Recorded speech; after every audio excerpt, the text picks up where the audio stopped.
Welcome back to my channel. இன்றைக்கி லஞ்சுக்கு தேங்காய் தக்காளி சேர்த்த வெண்பொங்கல், சாம்பார், வடகம். தேங்காய் இந்தளவுக்கு ஜாரில் சேர்த்து ரொம்ப சின்ன சின்ன பீஸாக கட் பண்ணிக்கலாம். தண்ணி சேர்க்காமல் ஜஸ்ட்டு சுற்றி எடுத்தால் போதும். பொங்கல் செய்கிறதுக்கு சீரக சாம்பார் ரைஸ் தான் யூஸ் பண்ணேன் இன்றைக்குமே. ஸோ சின்ன உலக்கில், கால்படி உலக்கில் 1/2 கப்புக்கும் கொஞ்சம் அதிகமாக சீரக சாம்பார் ரைஸ், 1/4 பங்கு பாசிப்பருப்பு. ஸோ அரிசியும் பருப்பும் சேர்த்து 1 கிளாஸ்க்கு கொஞ்சம் கம்மியாக வந்தது. இப்போ அரிசி பருப்பு ரெண்டும் நல்லா வாஷ் பண்ணி எடுத்துக்கலாம்.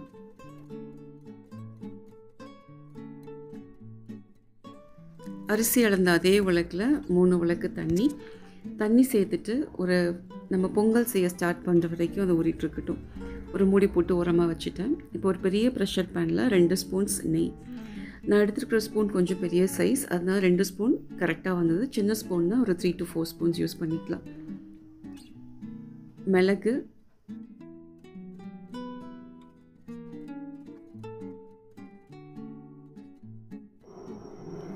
சீரகம் 1.5 ஸ்பூன். ஸோ மிளகும் சீரகமும் ஈக்குவல் ப்ரொப்போர்ஷனில் ஆட் பண்ணியிருக்கேன். மிளகு இந்தளவுக்கு வேணும்னா கூட ஜஸ்ட் ஒரு ஸ்பூன் ஆட் பண்ணால் போதும். இது கூட கொஞ்சம் கருவேப்பிலை, கிரேட் பண்ண தேங்காய், மிக்ஸி ஜாரில் சுற்றி எடுத்த தேங்காய் சேர்த்து லைட்டாக வதக்கிக்கலாம். அதுக்கப்புறமா ஒரு தக்காளியும் 2 பச்சை மிளகாவும் ஆட் பண்ணிக்கலாம்.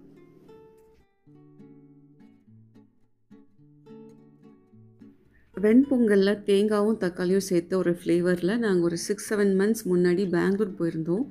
அப்போது ஒரு கோவிலில் எங்களுக்கு பிரசாதமாக கொடுத்தாங்க. ஸோ நானும் அதே ஃப்ளேவர் தான் செய்ய ட்ரை பண்ணேன். And overall the taste was good.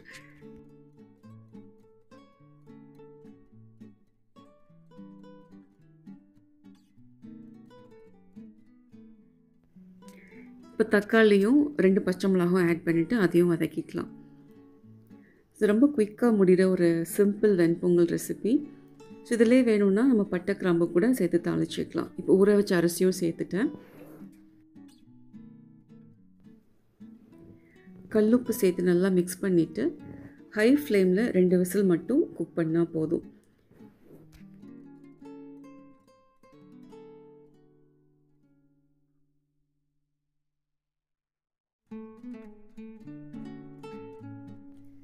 Venpongal start பண்ணி அது பக்கத்தில் இருக்கிற ஒரு நார்மல் பர்னருக்கு ஷிஃப்ட் பண்ணிடலாம்.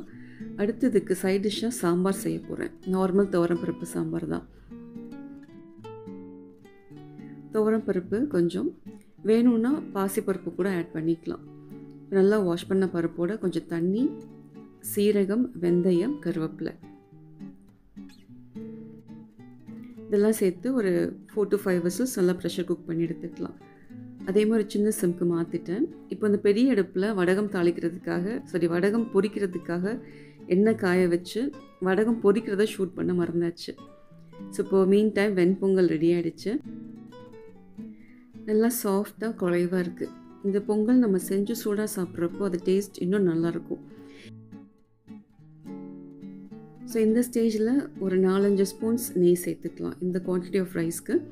அப்படி இல்லைன்னா நம்ம சர்வ் பண்ணுறப்போ தனியாக 1 ஸ்பூன் நெய் மேலாப்பில் சேர்த்து கொடுக்கலாம். ஸோ நெய் ஜாஸ்தி இழுக்காது.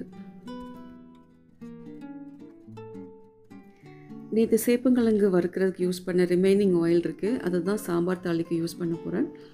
எண்ணெயில் கொஞ்சம் கடுகு, சீரகம், ஒரே ஒரு வெங்காய வடகம்.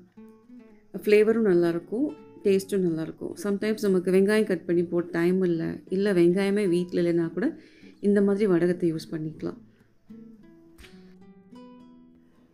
நான் இன்றைக்கி அந்த எக்ஸ்ட்ரா ஃப்ளேவருக்காக தான் சேர்த்தேன். ஸோ சாம்பார் கொதிக்கிறப்போ அந்த வெங்காய வடகத்தோட ஸ்மெல்லும் சேர்ந்து ரொம்ப நல்லாயிருக்கும். இப்போ வேக வச்ச பருப்பும் சேர்த்துட்டேன். ஒரு 3 கிளாஸ் தண்ணி சின்ன கிளாஸில். ஸோ நம்ம பிசைஞ்சு கொடுக்குற அளவுக்கு திக்னஸ் கொஞ்சம் டைல்யூட்டாக இருக்கணும். இது கூட கொஞ்சம் ப்ளெயின் சில்லி பவுடர் ஆட் பண்ணிக்கலாம் அண்ட் சால்ட். இது சிம்மில் நல்லா கொதிக்கட்டும். எப்பயும் போல் அந்த சாம்பார் பதம் வந்ததுக்கப்புறமா ஸ்டவ் ஆஃப் பண்ணிக்கலாம்.